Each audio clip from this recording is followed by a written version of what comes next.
The birthday candles flicker in the dim restaurant lighting, casting dancing shadows across the untouched glass of Cabernet before me.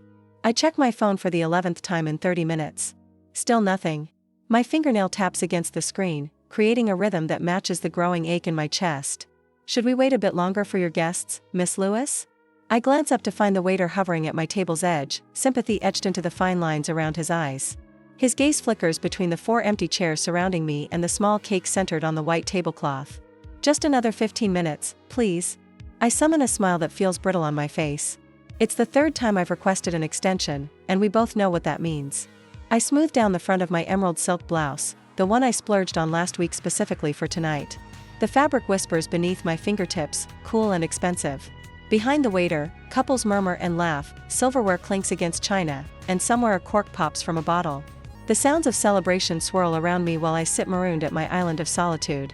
2 weeks ago, I had booked this table at Ellison's, downtown Denver's newest culinary hotspot. I'd been riding the high of finally securing $1.2 million in angel investment for Verdant Alchemy Company, my natural skincare startup. After 3 years of 18-hour workdays and second mortgaging my condo, someone finally believed in my vision. Family dinner at Ellison's to celebrate my birthday and some big news. I'd texted to our family group chat, Thursday at 7. I'll make reservations for 5. 3 days passed with no response. I sent a friendly reminder, just confirming dinner this Thursday at Ellison's. Let me know if you can make it. Another 2 days of silence. Finally, my 3rd message. Reserve table for 7 p.m. Thursday. Hope to see everyone there. Nothing. Not from Mom, Dad, or Theodore. My throat tightens as I sip water, the ice cubes clinking against my teeth. This shouldn't surprise me. It's the same pattern that's played out my entire life. When I was 16 and Theodore was 14, Dad took him fishing in Montana for 2 weeks. When I asked why I wasn't invited, Dad had patted my head and said, "He's a boy, he needs investment. You just need stability." That stability apparently meant co-signing Theodore's $18,000 motorcycle loan when I was 22, fresh out of college with student loans hanging over my head. 6 months later, when he stopped making payments, I covered them, rather than let my credit score collapse. Dad had thanked me with a distracted nod while helping Theodore install custom pipes on the bike. I take another sip of water, willing away the tightness in my throat. My family's always been there for me, just not in the ways that matter. Not in ways that make me feel seen. Excuse me. I look up from my glass to find a man standing beside my table. Tall, with salt and pepper hair and kind eyes behind tortoiseshell glasses. He's wearing a charcoal suit that looks tailor-made for his broad shoulders. "I don't mean to intrude," he says, his voice warm and rich, "but I couldn't help noticing it might be your birthday." He gestures toward the small cake with its unlit candles. My fingers clench around the stem of my wine glass. "It is. May I wish you a happy birthday, then?" I should politely dismiss him.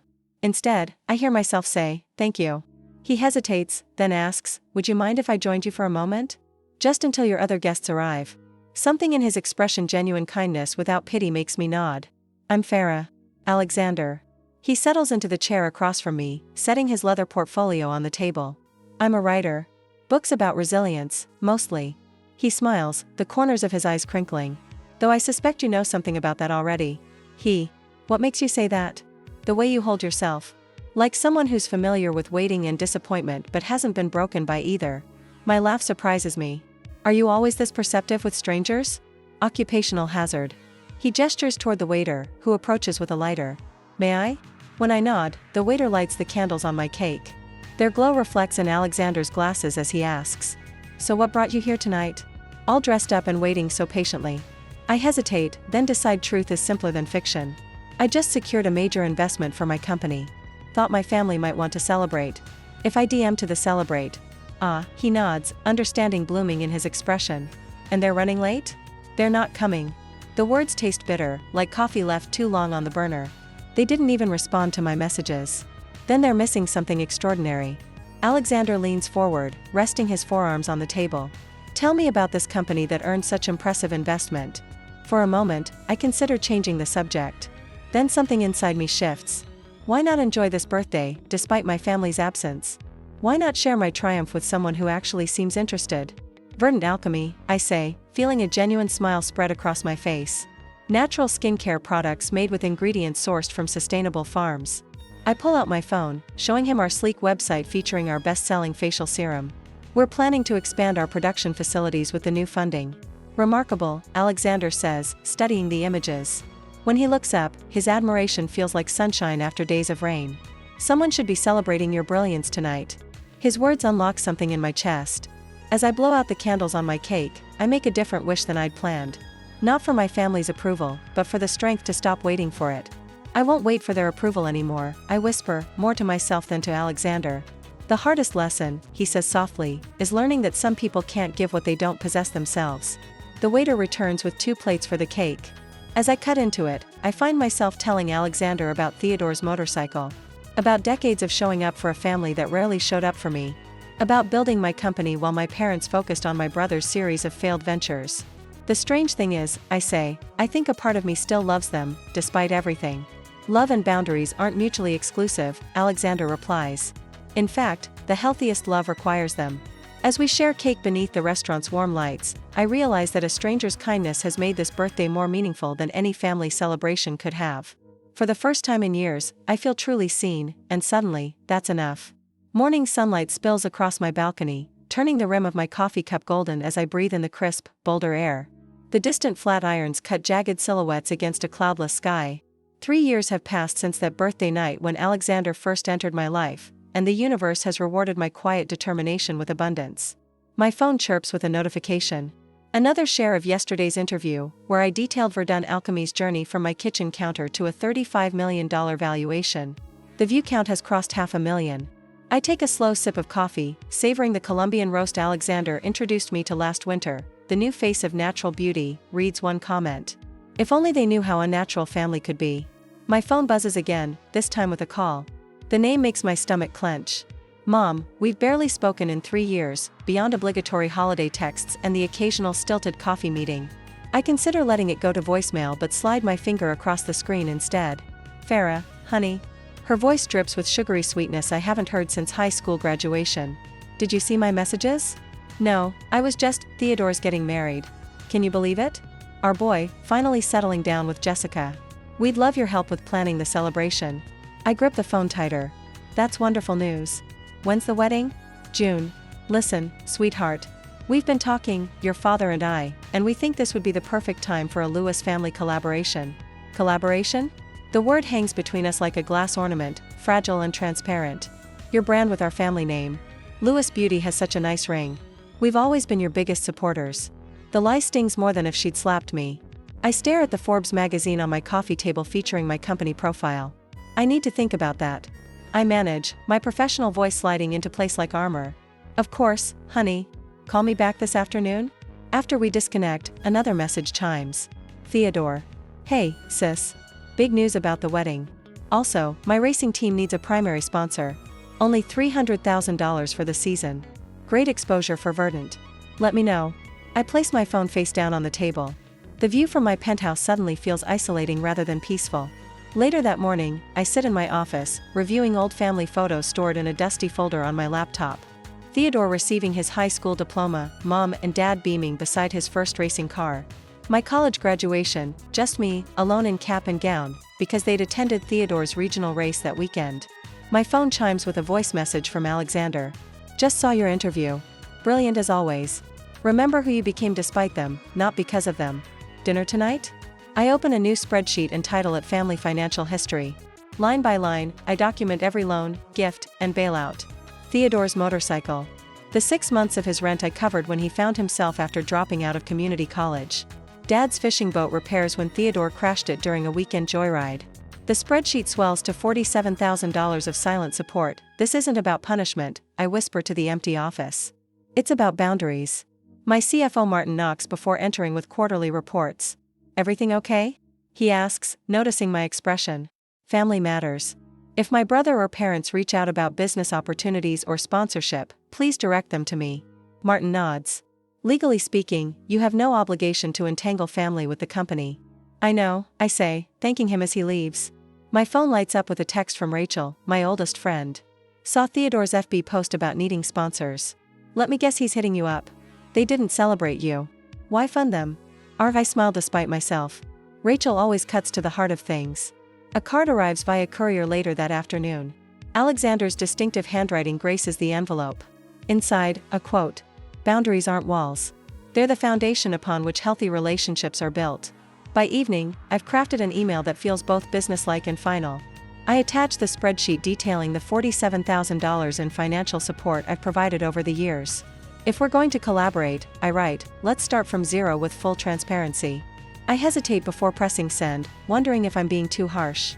Then I remember my 29th birthday candles flickering in an empty restaurant while my family didn't even bother to respond to my messages. My finger taps the screen. Mother's reply arrives within minutes. Explosive and familiar. How dare you talk like that? Didn't we raise you to be grateful? After everything we've done for you? I take a deep breath and type my response, each word a quiet declaration of freedom. I was grateful in silence, in money, in tears. Now I'm grateful to myself for finally stopping. When Alexander arrives for dinner, he finds me on the balcony, watching stars emerge above the flat irons. He doesn't ask about my day. He simply stands beside me, his presence a ballast against the storm of emotions. They want to use me, I say finally, not celebrate me. And what do you want? He asks, his voice gentle. I turn to face him, feeling stronger than I have in years, to stop confusing obligation with love. He smiles, taking my hand. Then that's exactly what you'll do. As we head inside, my phone chimes with more messages from my family. For the first time in my life, I leave them unanswered. A week later, the receptionist's voice crackles through my office intercom, interrupting my quarterly projections meeting. Miss Lewis, your mother and brother are here.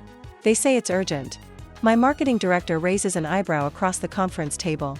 5 other executives pause their note-taking, pens hovering over leather-bound portfolios. Tell them, I'm in a meeting. I reply, forcing a professional smile. I'll be out shortly. The intercom clicks again. They insist on waiting. They brought cake? A familiar tension coils at the base of my neck. My family never visited during the 3 struggling years when I worked 16-hour days in a cramped one-room office. Now that Verdun Alchemy occupies the entire 4th floor of a downtown building with our name on the directory, they've discovered an urgent need to see me. 10-minute break, everyone. I announce, setting down my presentation pointer with deliberate calm. Greg, prepare the distribution figures for when we resume. In the reception area, Mother holds a bakery box with both hands like a peace offering. Her hair is freshly colored, the rich auburn she's maintained since her 40s, and her cream-colored blazer likely cost more than my first month's rent. Theodore stands beside her, hands jammed in the pockets of designer jeans, a calculated casual look that probably cost more than most people's formal wear. Surprise. Mother trills, lifting the cake box slightly. We thought we'd stop by and celebrate your Forbes feature. No hard feelings about missing your calls lately. The receptionist watches with undisguised curiosity. 2 packaging designers glance over from the break room. How thoughtful. I say, maintaining my composure while acutely aware of my staff watching this performance. Let's talk in the conference room. Mother's eyes sweep across our modern workspace, taking inventory of the exposed brick walls, the Edison bulb lighting fixtures, the sleek workstations where my team creates products that have earned us shelf space in luxury department stores across America. Theodore trails behind us, pausing to examine a display case holding our best-selling facial serum. You must be making a fortune from these little things, he remarks, tapping the glass. My marketing director emerges from her office, coffee mug in hand. Jessica, Theodore says, flashing the smile that charmed his way through college. Don't you look fantastic? Still handling my sister's advertising? Jessica's professional smile never wavers. Director of Brand Strategy now.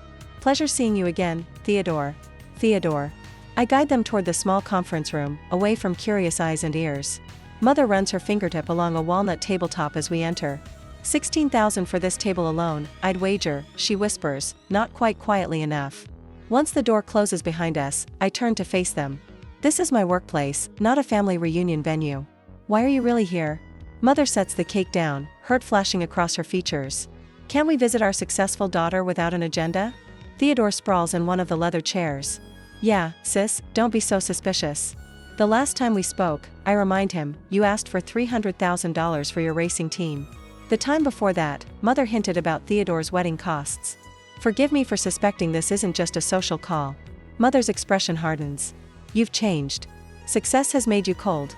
I haven't changed, I counter, remaining standing while they sit. I've just stopped pretending. Theodore leans forward. Come on, sis. We're family. That means something. The word family hangs between us, weighted with expectations, with history, with the motorcycle loan I paid off while working 3 jobs, with birthdays spent alone while they attended Theodore's races. Yes, it does. I agree. My voice steady. Family should mean love without invoices, support without conditions, celebration without calculation. Mother's eyes narrow. After all, we've sacrificed for you. What exactly did you sacrifice? The question escapes before I can filter it. When I needed co-signers for my first business loan, you said it was too risky. When I worked 18-hour days launching this company, you never once brought me cake. When I celebrated alone at Ellison's on my birthday, your phones were apparently all broken simultaneously. Theodore shifts uncomfortably. That's not fair. What's not fair is using family as currency, I interrupt. I don't need family only when I'm successful. I don't need cake only when there's something in it for you. We've always been proud of you, Mother insists, but her eyes dart toward the door, calculating her next move. I believe you, I say, softening my tone slightly. But I've learned to live without pretending. I'll always love you both, but this company isn't a family ATM. My success doesn't create an obligation. Mother gathers her designer handbag, straightening her shoulders. I see we've caught you at a bad time. Anytime you come with expectations rather than genuine support will be a bad time, I reply. They leave with stiff goodbyes and promises to call later. Through the glass walls, I watch them cross the reception area, Mother's back rigid with indignation, Theodore's stride betraying his frustration. When the elevator doors close behind them, I exhale fully for what feels like the first time in an hour. My phone buzzes with a text from Alexander. Coffee after your ambush? Proud of you for standing your ground. Word travels fast. Rachel must have heard from Jessica. Another text arrives from my business partner, taking the afternoon meetings. Take some time if needed. 10 minutes later, my mentor calls. How are you holding up? She asks, her voice carrying the wisdom of someone who's navigated similar waters. Better than expected, I answer truthfully. That evening, I draft an email declining Theodore's wedding invitation, attaching a generous but appropriate gift card. I create clear guidelines for future communications with my parents. My financial advisor helps establish a trust for genuine family emergencies, not demands. When I finish, I pour a glass of Cabernet and stand at my condo window overlooking Boulder's twinkling lights. For the first time, I understand that boundaries aren't walls built from anger. They're fences constructed with self-respect. Later that night, my phone pings with a notification. Theodore's Facebook status glows on my screen. Some people only care about money, not family. Already, mutual friends are tagging me, the gossip spreading like wildfire. My finger hovers over the keyboard, a dozen responses forming and dissolving in my mind. Then Alexander's text arrives. Remember, your truth doesn't need defending. I set my phone down, choosing dignity over defensiveness. The chapter of apologizing for my boundaries has ended. The story of living with integrity has only begun. 2 days after the confrontation, the cursor blinks on my screen, mocking me. I've typed and deleted the same response 14 times. Theodore's Facebook post glares at me from my laptop. Some people only care about money, not family. Blood used to mean something. I exhale slowly, fingers hovering over the keyboard. The knot in my stomach tightens as friends tag me in comments, asking if there's family drama happening. 3 college acquaintances have already messaged asking if I'm okay. The living room. Window frames Boulder's mountains, bathed in early morning light. I've been sitting here since 5 a.m., nursing coffee gone cold, thinking about legacies and lies. I type carefully, reading each word twice before moving to the next. Family isn't a debt. It's a place where love should be unconditional. I hope everyone finds that place, including me. My thumb hovers over post for 8 seconds before pressing down. Done. No lengthy explanation. No accusations. Just truth. Within minutes, notifications flood my phone. Friends from business school. Former colleagues. Even my 3rd grade teacher who somehow found me on social media years ago. Stay strong, Farrah. Been there. You're handling this with such grace. This resonates deeply. Thank you for your honesty. I set my phone face down on the coffee table, breathing into the silence of my apartment. Strange, how 15 words can feel like shedding a 100-pound backpack. The landline rings, the number I give only to business associates and close friends. Rachel's voice comes through, warm and steady. I saw your post. You okay? Better than I expected. I curl deeper into my armchair, watching a hummingbird dart around my balcony feeder. It feels clean. Clean is good. Rachel pauses. Theodore's gone nuclear in the family group chat. Your mother called me this morning asking if I could talk some sense into you. My laugh comes out sharper than intended. And what did you tell her? That you made perfect sense already. The smile in Rachel's voice fades. Listen, they're calling around. Your father phoned James from the Chamber of Commerce breakfast group. The hummingbird freezes midair, then zips away as a shadow passes. Trying to damage control by rewriting history? Pretty much. Something about how they've supported your business from day one, but you've grown distant since becoming successful. I press my fingertips against closed eyelids until stars appear. 22 investors believed in my company before my parents did. They never even asked what Verdun Alchemy made until the Forbes feature. I know, honey. Just giving you the heads up. Oh, and your mother's church prayer group got an earful about her troubled daughter who's forgotten her values. The familiar weight settles back between my shoulder blades. Right on schedule. After Rachel's call, I shower and dress carefully. Forest green silk blouse. Tailored black pants. Simple gold earrings. Armor for the day ahead. My assistant Emma meets me at the office door. Coffee extended like a shield. 3 calls from someone named Theodore. Should I keep blocking? Yes, please. I accept the coffee with a grateful nod. Any messages from investors? Emma's expression shifts. Mr. Harrington from Keystone Capital called. Said your brother contacted him with concerns about company stability. He seemed confused. Heat flashes across my face, my fingers tightening around the cup. Theodore actually contacted my investors? The boundary violation staggers me. Call Mr. Harrington back immediately. Schedule a lunch if he's available. 2 hours later, I sit across from James Harrington at Ellison's, the same restaurant where this journey began 3 years ago. The irony doesn't escape me. I appreciate your time. I begin, meeting his gaze directly. I understand my brother contacted you. James nods, leaning back in his chair, his gray eyebrows knit together. Said something about family troubles affecting business decisions. Wanted to warn me. He studies me over his reading glasses. Not very professional. No, I agree. Family and business are separate entities in my world, James. Always have been. Anything. Good. He unfolds his napkin with deliberate care. The quarterly reports speak for themselves, Farrah. 28% growth doesn't lie. The knot in my stomach loosened slightly. Thank you for your continued confidence. Your brother seemed entitled to your success. James chooses his words carefully. Mentioned something about family collaboration being owed to him. Aid. Owed. I don't flinch. There will be no collaboration.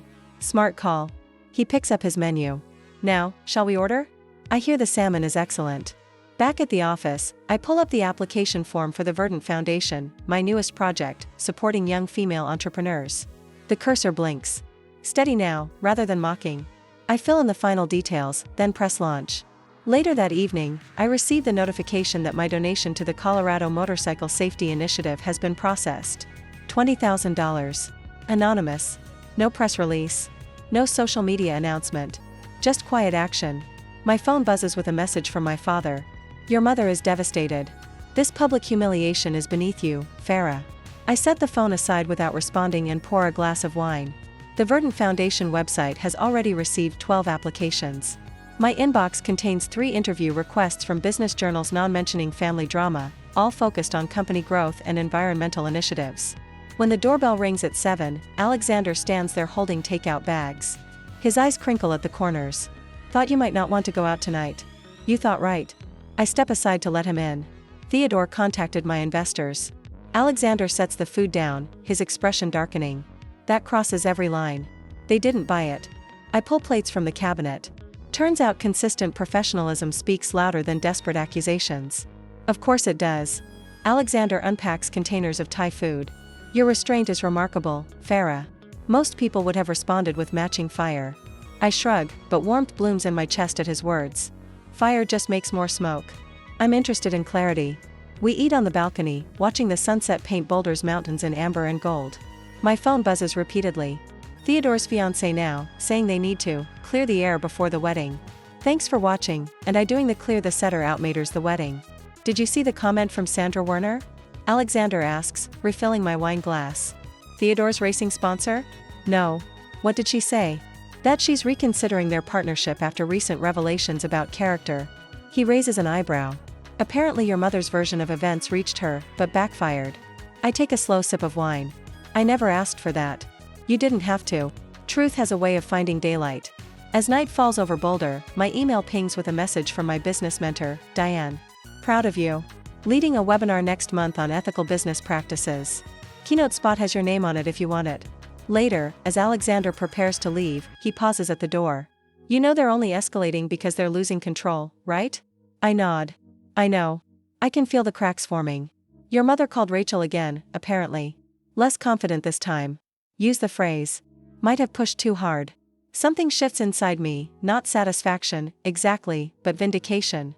Did she now? And I ran into your father at the coffee shop this morning. He looked contemplative. Said something about wishing they'd invested in your company from the beginning. I lean against the doorframe, suddenly tired. 3 years too late for that realization. Alexander touches my shoulder gently. But not too late for you to live your truth. After he leaves, I sit on the balcony in darkness, laptop open to Theodore's latest group chat message. She's destroyed this family with her selfishness. Below it, a surprising response from his fiancée, Melissa. Maybe we should all step back and think about what we're asking from her? I close the laptop without responding. Tomorrow will bring more accusations, more attempts to rewrite history. But tonight, I've discovered that silence, too, can be strength. Sometimes, the most powerful response is simply to keep building while others try to burn. The voicemail from Mother plays for the third time, her voice wavering with practiced vulnerability. Farrah, sweetheart, I know things have been strained. But we're still your parents, no matter what. Some bonds can't be broken even when they stretch. I press delete and set my phone on the kitchen counter. The late sunshine spills through my condo windows, painting warm rectangles across the hardwood floor.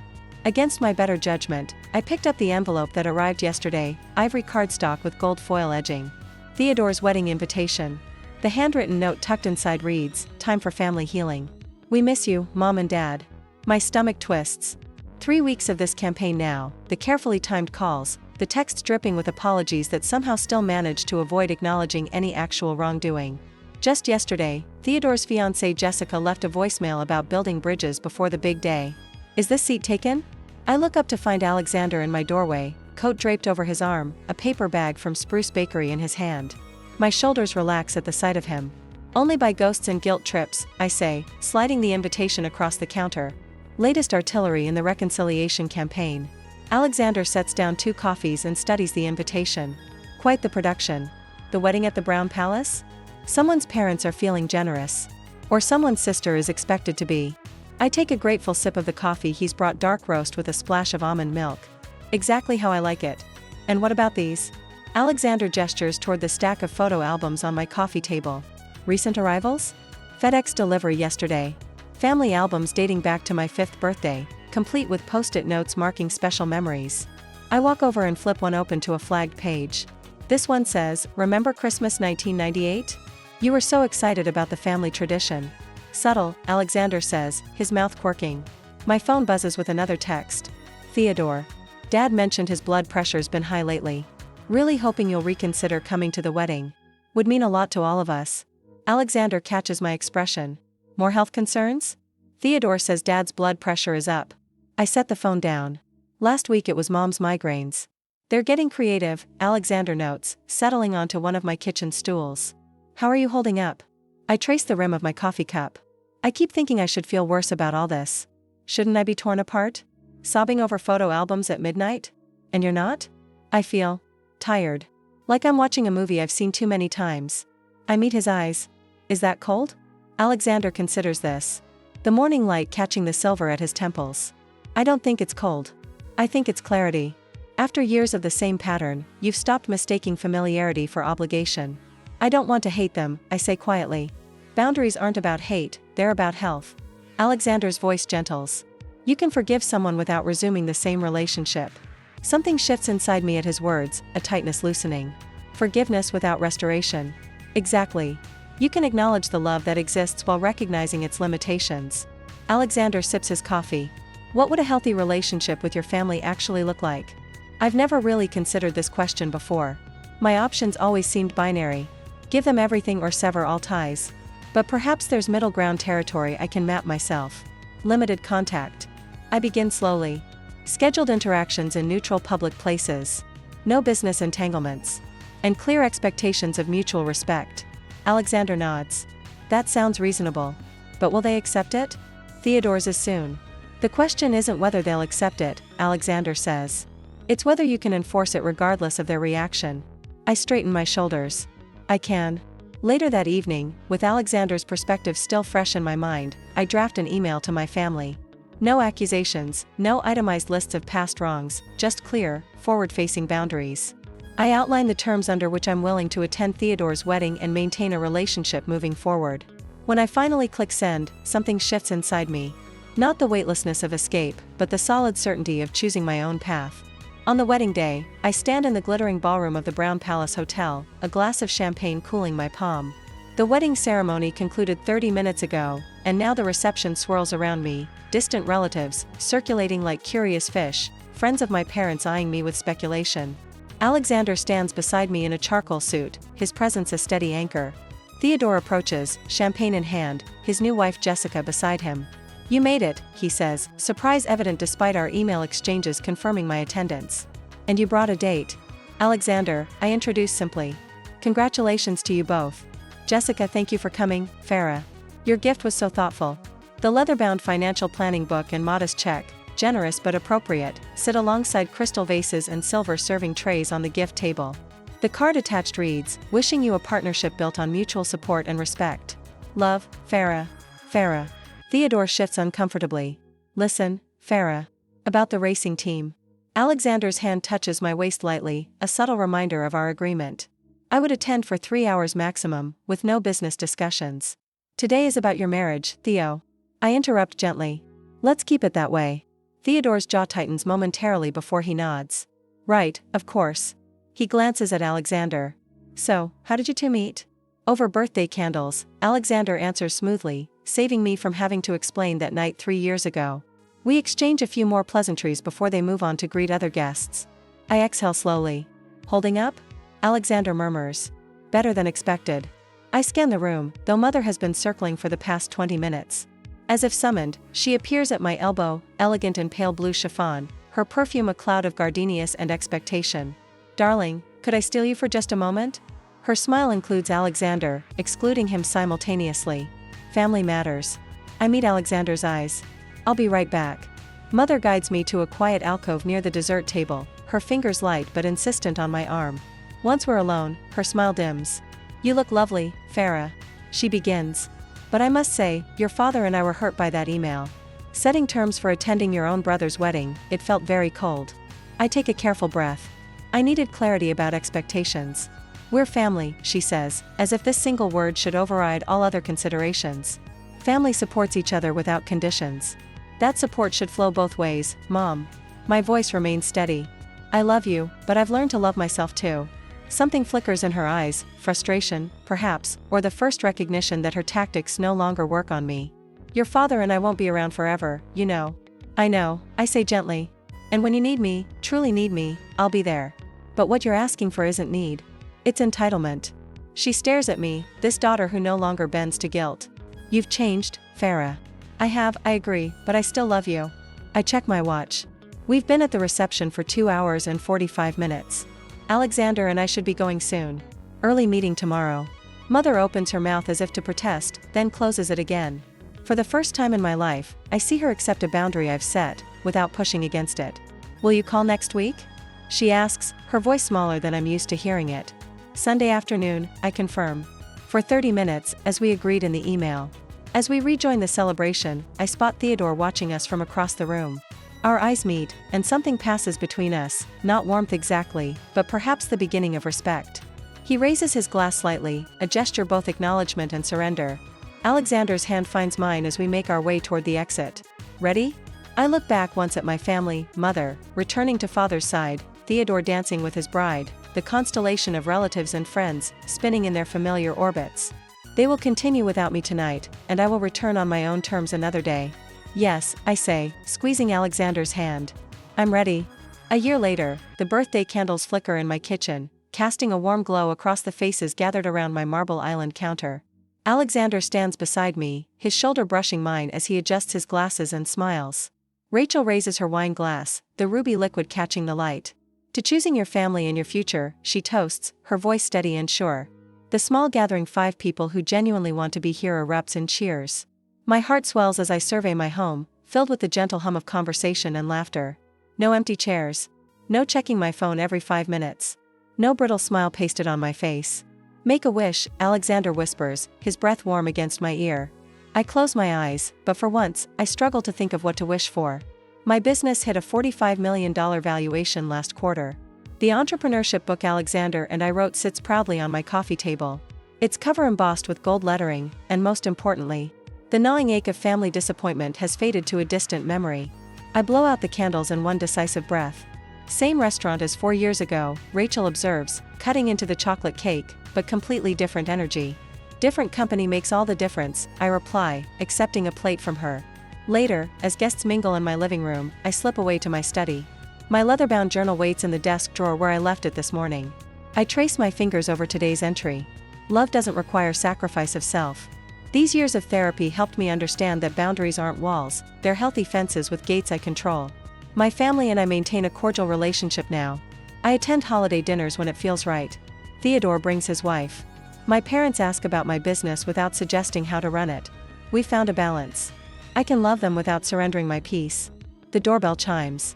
A young woman named Jessica stands on my threshold, clutching a notebook. She's one of 5 entrepreneurs I mentor through my foundation. Sorry to crash your party, she says, twisting her hands nervously. But I've been offered a partnership with my father's business, and I don't know how to tell him I want to build something of my own. I usher her inside. Family business pressure? She nods, eyes downcast. He's invested so much. I feel obligated. Obligation and love are different currencies, I tell her, pouring her a cup of coffee. One depletes you, the other fills you up. As I guide Jessica through separating her father's dreams from her own, I realize how far I've come. The woman who once paid off her brother's motorcycle loan without complaint now teaches others to honor their own worth. My talk show appearance last month resonated with thousands. Forgiving someone doesn't mean letting them hurt you again, I'd said, watching the studio audience nod in recognition.